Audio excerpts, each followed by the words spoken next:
Hi, my name is Reno, and this is going to be a super quick and easy tutorial on how to do something like this.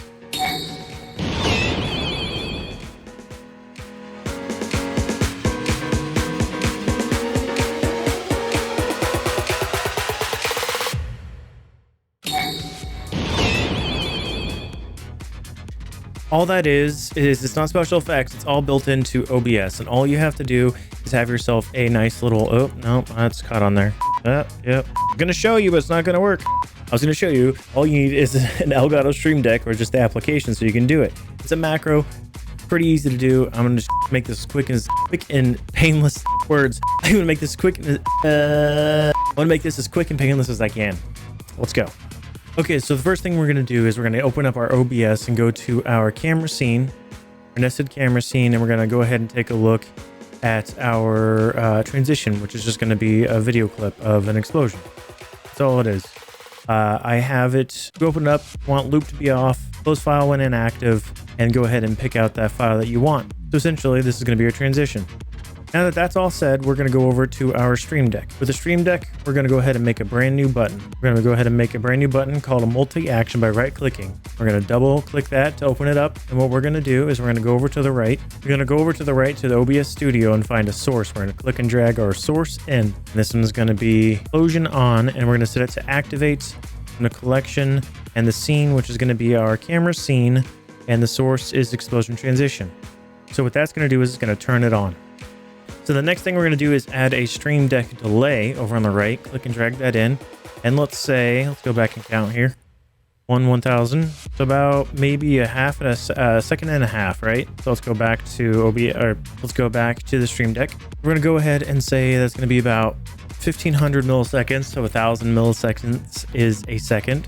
And then what we're going to do is we're going to add another source to turn off. And we're going to go down, add another source to turn off cam, and this will turn off our entire camera. So we go in and we say, okay, well, I want you to turn off in my camera scene. I want you to turn off my whole group, or my nested group, which has all my camera stuff in it. And we're going to go and say that to deactivate. Then we're going to go and add another delay. This one's going to be another 1.5 seconds. And then we're going to add another source. We want to turn back off our explosion. And we're going to go deactivate camera scene, explosion transition.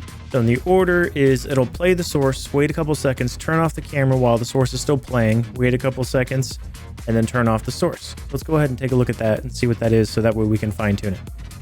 So here's my camera off. Go ahead and press that button. Definitely took way too long, so let's go ahead and adjust that. Let's take two. Bam, look at that. That's all it takes. And that is one button that turns everything off. So then say we want to do another button that turns it all on. We go back. We're actually just going to copy this and paste it. So this will be, we'll name these here. So yeah, cam out and cam in. So we copied and pasted this. Let's go in the cam in and make a couple changes. We want our source to be turned on for the explosion. Wait, except now we're going to turn on our camera. Change that to on cam, turn on the camera, and that's the same thing. So let's go ahead and test that out. So now if we press our camera in button, explosion, bam, explosion, out. That's it.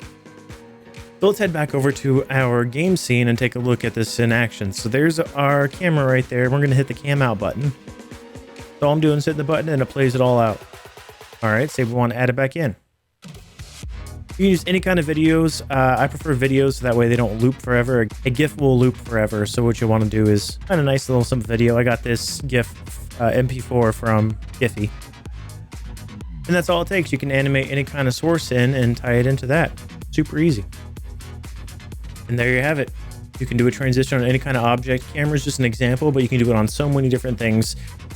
One of the ones that I see a lot is cameras that you turn off and on often, like a cat cam or a pet cam. But anyways, I forgot what I was going to say. Oh yeah. Anyways, thanks to you guys so much for watching. If you guys want to watch that video again for the nested camera, it's right over here. And you can join me over on Twitch if you guys want to watch and ask me some questions. But yeah, leave a comment down below. Let me know if you have any other questions or want to know any more tips, tricks, and stop by in the stream and check out all the stuff that I got and maybe give yourself some ideas. But I'll see you guys in the next video. Mwah. Love you, bye.